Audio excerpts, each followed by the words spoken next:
Hi, and welcome to this episode of the DC Life Podcast. I'm Georgie. And I'm Nathan, and today we're going to chat with someone about something in the life of our church.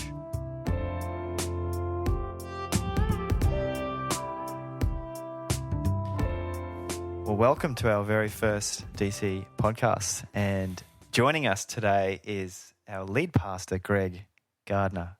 Welcome, Greg. Yeah, Hello. welcome. Yeah, hi. Thanks, guys, for doing this. By the way, I mean this is new territory for you, I know, and it's really nice that you've stepped up to the plate to have a go at doing this. And Yeah, we're going to. I think it's going to be good. A lot of fun, I think. New and exciting for us. Absolutely.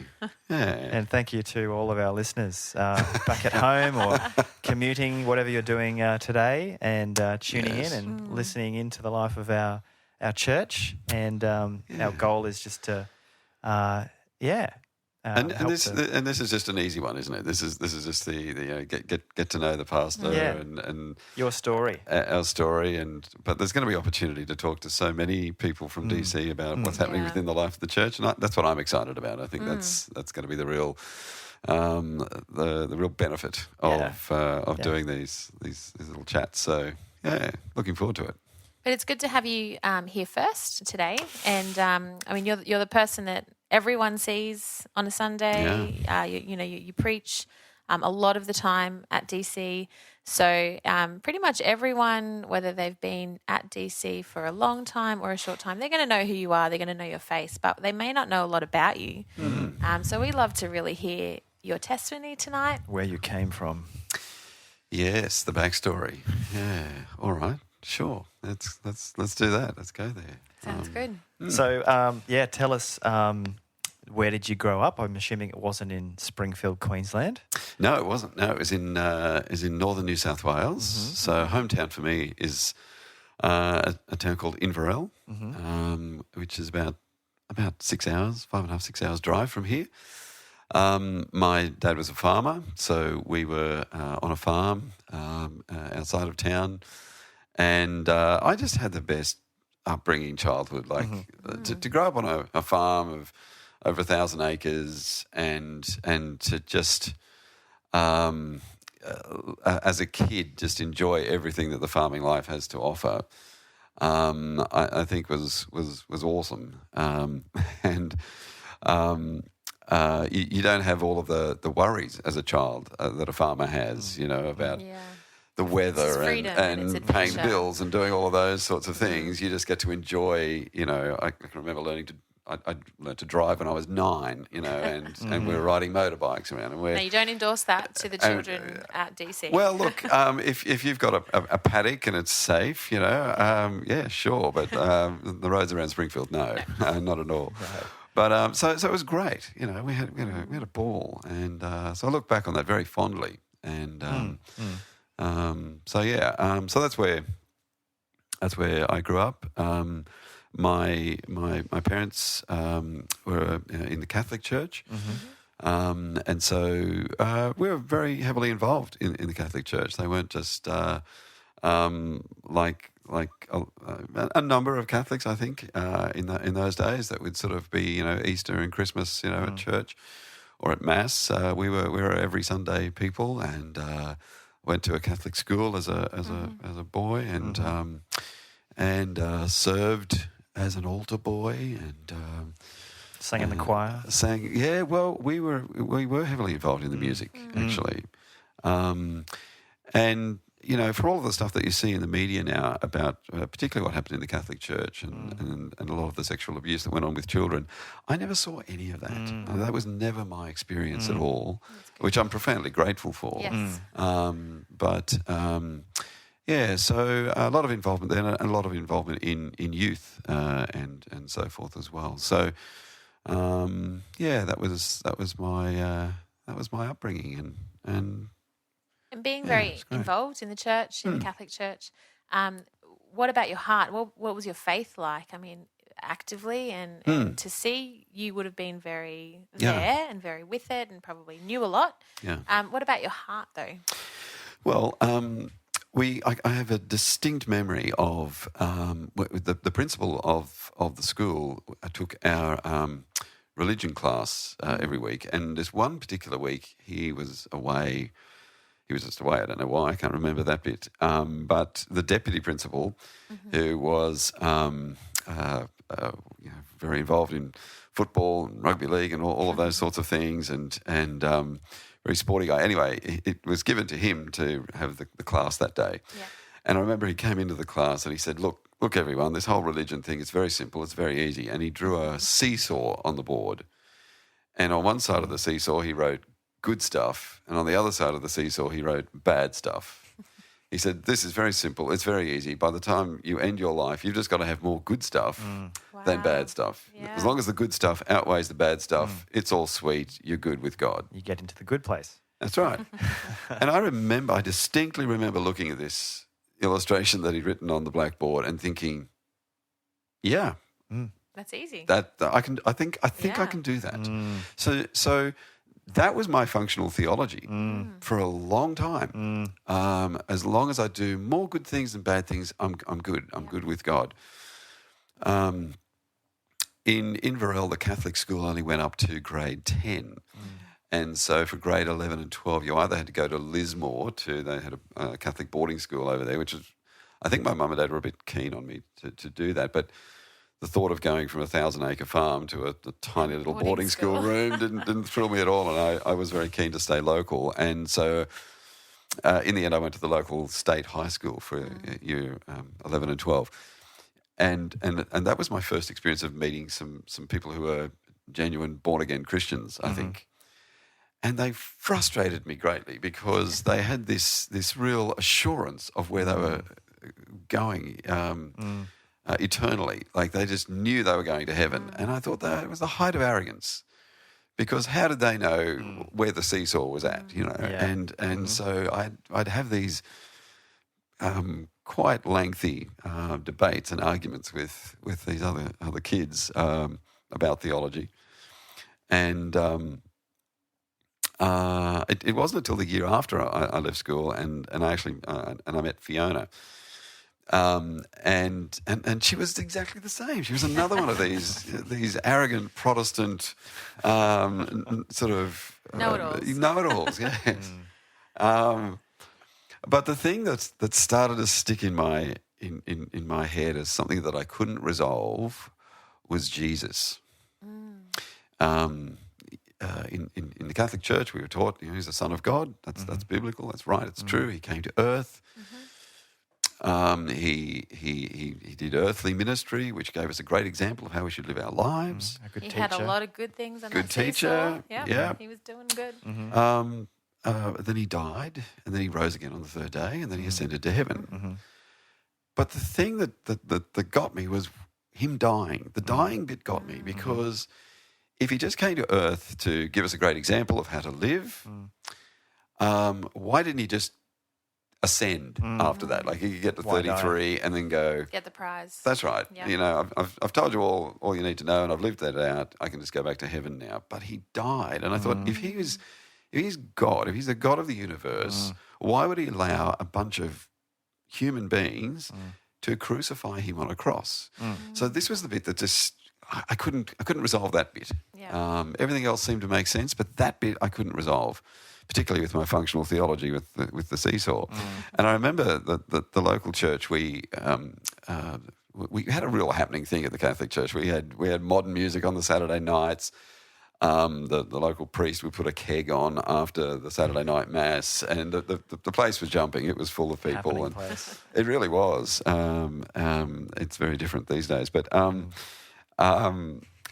We ran into an issue because communion would take forever because the priest was the only one who could hand out communion, and you'd have hundreds of people there. And Take your turn. Oh, yes. Anyway, so they ran a course to try and to teach some lay people how to hand out communion or whatever. And I remember turning up to this class. My dad and I were doing this class, and they sort of explained what we were going to do. And at the end of it, one of the nuns, I think, said, does anyone have any questions? And I said, yeah, I've got a question. Why did Jesus die? And she's like, okay, we'll have to talk about that later. And she didn't have a very good answer. So it began a quest in me, and I was training as a journalist by this stage. I'd left school, and so I'm wanting answers, and I'm hating it when people don't give me direct answers. You know, as journalists, it's one of their big bugbears. So, so I ended up going from the nun to the local priest to making an appointment with the diocesan bishop, who explained to me that it was one of the great mysteries of the faith, my son, which was horribly unsatisfying. Yeah. And eventually another priest who was a good mate, and he rang up and he said, Greg, I hear you're struggling with a few issues. Next time you're in Tamworth, drop in and catch up. And he gave me a book, and it was a William Barclay commentary on the Gospel of Mark. And as he gave it to me, he said, this guy's Protestant, he's not Catholic, but if you read this commentary, it might help answer some of the questions that you've got. So I took this commentary home, and it kept mentioning the Bible. Well, it was a commentary. Of course it's going to mention the Bible, but I didn't have a Bible. And so I thought, well, I need to get a Bible. So I trotted off to the local Christian bookstore, and I've got distinct memories of all these little things. And I went in, and there's this dear old lady behind the counter, and I just said, I want a Bible, and I want a neutral one. I don't want a Catholic one. I don't want a Protestant one. I want one that's just straight down the line without any bias built into it, you know.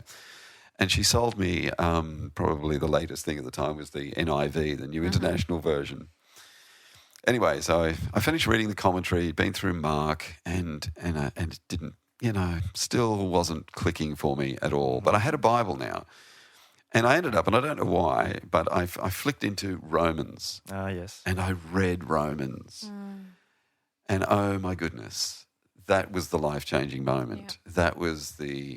That's where I saw that the seesaw was a pile of rubbish. It started to fall apart. It did. Yeah, and all of a sudden I could see why Jesus died, you know. It doesn't matter how much, good stuff I piled onto the seesaw. I've got so much bad stuff that I'm never going to be perfect enough. And so I need a saviour. I need saving. And Jesus is the one that God sent to die on a cross to pay the penalty for my sins so that I could be forgiven and have eternal life. All of a sudden Jesus' death made sense and was necessary. And was totally necessary because I'm just so not good enough. And so that's when I became a Christian. And how long? So as a journalist seeking truth and then finding the Bible, and particularly in the book of Romans, it's almost like you could be interviewing Paul, I suppose, and getting all this information out of him. How long did that take for you for it to, I guess, go from head knowledge to heart knowledge to really have that change in faith and know your Saviour? Yeah. I kept asking myself, am I a Christian? I think this was I thought I was, and then I got convicted, no, I'm not. And then I was really scared for a while because I'm like, well, what the heck am I? And if I died tonight, what's going to happen to me? And so I lived in that space for a while. And it was one evening that I was having a conversation with my parents, and I'd been trying to take them with me on this journey that I was having. And I was getting a bit of pushback, and particularly from my dad, who just sort of said, listen, just do what the priest says and you'll be good. Okay. Just all this Bible stuff, just sit that aside. That's for the priests to read. You just do what they say and you'll be good. What I found on this one particular night, it was September 1985, and I was advocating very forcefully the gospel. I was like I really believed it and owned it. And I went to bed that night asking myself the question, am I a Christian? And I was like, actually, I am. I am a Christian. I believe this. That's great. For me, that was the point of going, no, I'm owning this for myself. And so that was kind of exciting. And one of those annoying fellow students from high school called in to the farm not long after that, and I was able to sort of say, hey, I've become a Christian. And that was very exciting to be able to share that with someone and so it was cool. But that's when it got real at that point. And that unleashed a whole bunch of other things in terms of the family relationship, and I was still involved in the Catholic Church very heavily, and And I thought, because I didn't know anything about the Reformation, I didn't know anything about Martin Luther, I didn't know anything about anything much at that point. And so I was sort of thinking, I've stumbled upon the truth, and so I will be able to reform the whole Catholic Church. I'll just tell them and they'll all go, oh, this is great. Finally, someone's found the gospel. But I came up against a whole lot of resistance, and it wasn't as easy as I thought it was going to be. So, anyway, yeah. So from that point, you went to college, Bible college? No, that was a long time after. Yeah, it was a long time after. So you're still in Inverell? I was, yes, and Fiona and I were dating at this point when we first met through her brother that was working at the radio station, and so I was hanging out with him, and I got to meet her, and as I said, she was another one of these annoying sort of Christians who was assured of their salvation, and I remember making and I thought she was pretty good, and I wanted her to go out with me, and she wouldn't have a bar of it, and so then when I finally rang her up to say, hey, I've become a Christian, she was like, yeah, right. So that took a while for her to finally be convinced that was genuine, but we left. I think we might have even been engaged at this point. And so I moved to Brisbane. Her parents were living on the God's Sunshine country. Coast. Yeah, well, we liked Queensland. And I dropped off a we called it a demo tape back in the days of cassettes, to about four radio stations in Brisbane. And when I got back to Inverell the following week, I got phone calls from each of the 4 radio stations, all offering me a job. And so I took the first one. And so we moved to Brisbane, and ended up working for a radio station called 4BK, which later became B105, part of the Austereo network. I did a stint in Tasmania, setting up a new radio station in Hobart. And but I think the Lord was doing a work in me at that point, and I just got sick of telling people the bad news. I think I was a newsreader, and you're reading the news every day and telling people about every bad thing that's happening in the world. And at the end of the day, I thought there's something better to tell people. Instead of the bad news, I can tell the good news. And so I actually resigned without a job to go to. I was just I felt so convicted and compelled about this, and it wasn't long after that I was approached to be interviewed for a position with Christian Television, doing work with them, and so eventually, yes, I was offered that job, and I worked in Christian Television for like just over 15 years. Yeah, right. And there's a whole other story there, but I had a great time there, just travelling around Australia and around the world, literally made thousands of hours of television programs that went to air on either channels 7, 9 or 10 in Australia, back before all of the digital stuff and so forth. And it was then that I went into local church life, I suppose, and took on an executive pastor position at the Presbyterian Church in Ipswich. And I thought that was going to be my gig. I really thought that was going to be where I'd sort of hang out for a while, I suppose, vocationally. But it wasn't too far into that, and people were sort of saying to me, "Oh, the little bit of preaching that I did, people said, oh, you need to do more of that." And I thought, because I knew what that meant. I knew that meant I really should go to Bible college, and because I'd never done that. I'd started a few times, but I'd never, because we had so many kids and I was always busy doing something. I just could never. No time. Greek vocab always beat me. That was that was the thing, and I tried that a couple of times and gave up. But so eventually we downed tools, and I went to Bible college then. I was one of the older guys in the class, and so went and did my degree at the Queensland Theological College, and then out of the back of that we ended up in Springfield and planting a church. So That's covering a fair bit of territory in So a you short just period of jumped time. a I lot know. of time in that. Anyway, in you that asked the gap. Bible college question, so that's where that sort of came in. But if you want to backtrack, go right ahead. From starting off working in a radio all the way to becoming a pastor, a lot has happened, not just in your career, but in your family life. Yeah. How is being a dad and a husband, how did that look as a man of faith now and knowing the truth with your family, leading your wife? What was that like, and what did you learn in those times? Yeah, Fiona had a very firm vision of what she, or a firm vision, a family vision. You know that she was very keen on from the get go. I'd come from a family of 4 kids, so and being Catholic, very positive sort of idea of family and so forth. So I wasn't against any of that. In fact, I thought that sounded like fun and so forth. But I kind of had a bit of catching up to do. I mean, she'd been a Christian for, a lot longer than I had, and so I was playing catch up. And I think that's an interesting situation to be in when you're supposed to be the head, the one who's leading the charge. And looking back on it, I probably relied a lot more on Fiona and her knowledge and experience and her maturity at the time than probably I should have. But she brought a wealth of knowledge to the table, and I kind of went on her skirt tails for a good part of that as I grew myself.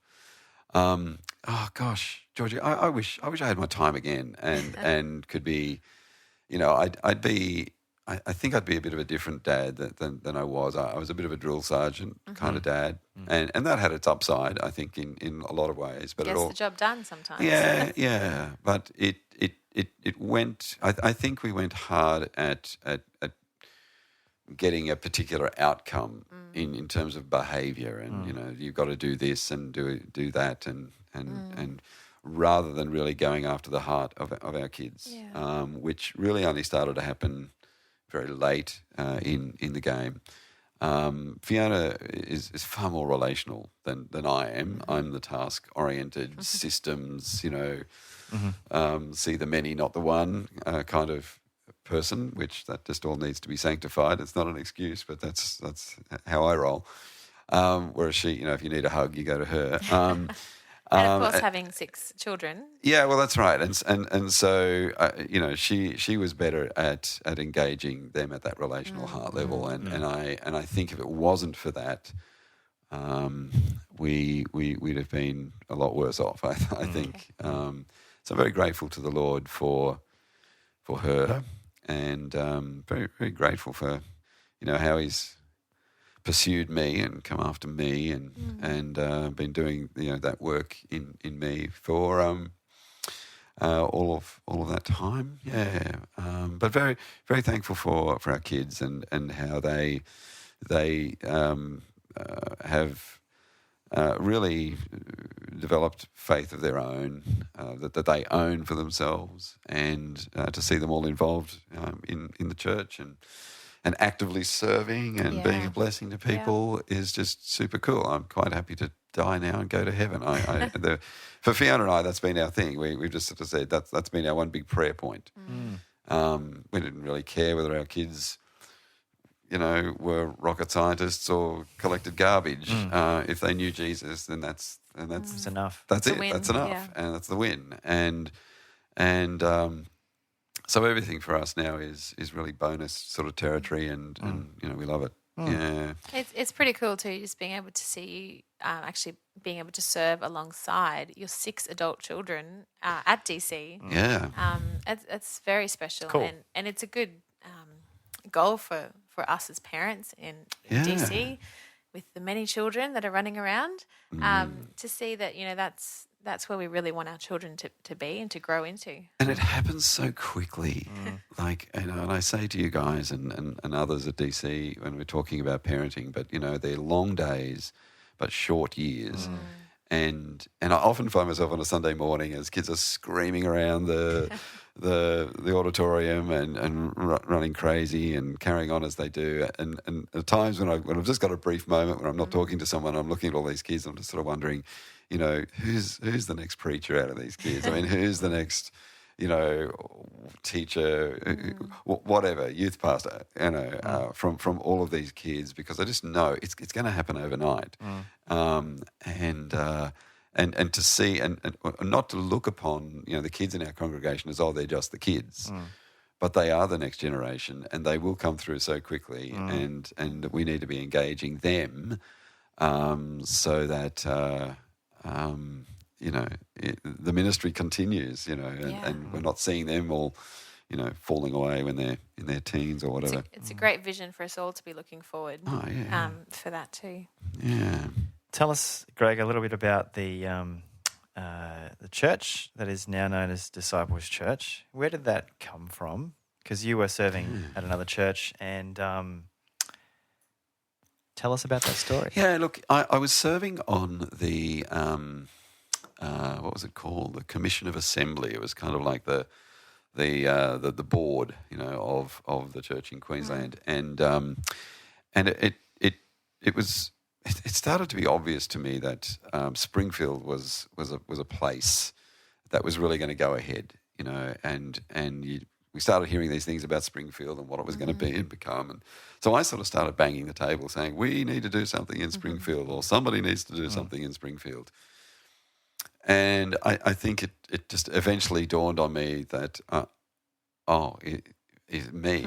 I, is this is where the Lord would have me serve and me go. And that was a huge decision for us. We were living on the other side of Ipswich. We had our dream house. It was acreage, swimming pool, replica Queenslander. I had the spot for the tennis court all sort of mapped out, and we were working on, had the Labrador. So, everything was pretty nicely sort of set up for us and our family, and we were, doing great. And so for us to then move to Springfield, that was a big change, a big upheaval. And I remember when we announced it to the girls, a lot of them sort of burst into tears. It was like, oh no, what are we doing? And there weren't many high fives.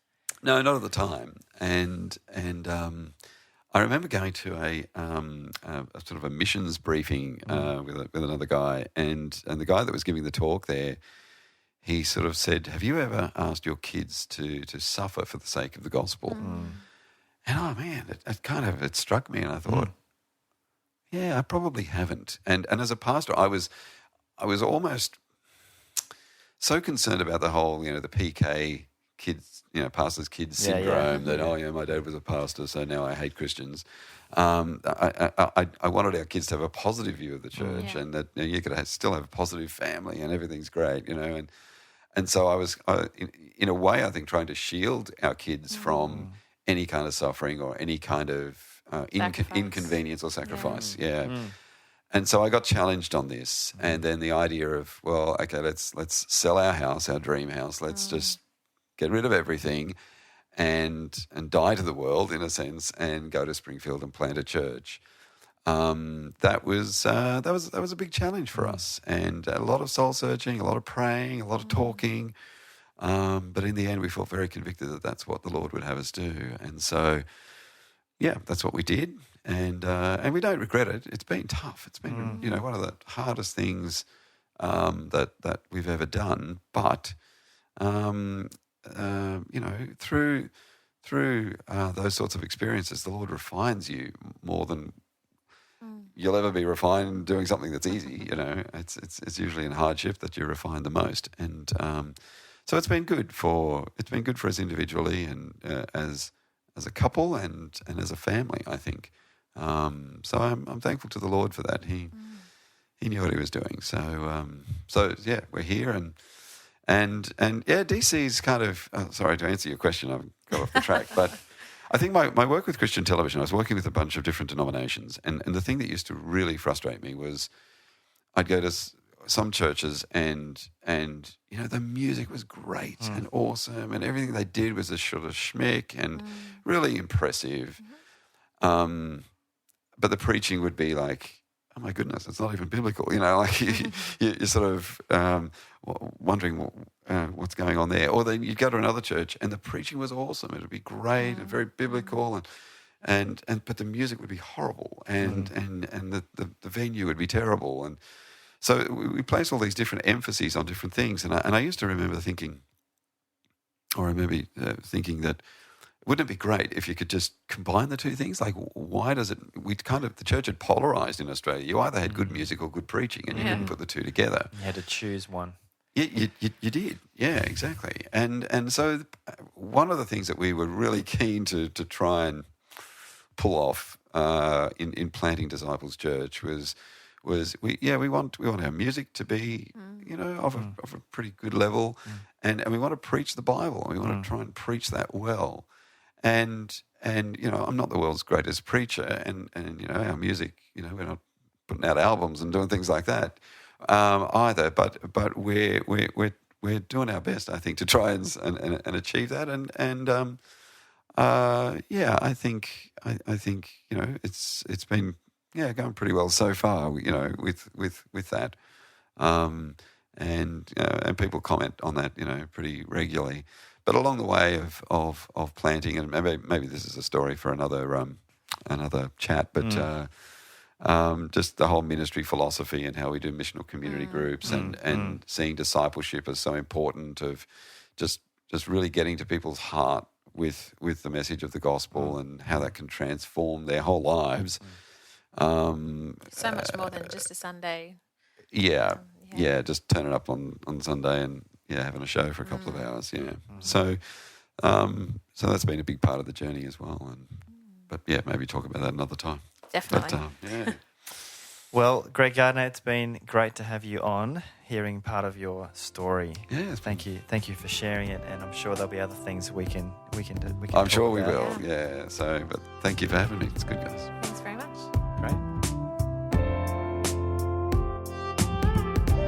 If you'd like more information about what's going on at Disciples Church, check out our website.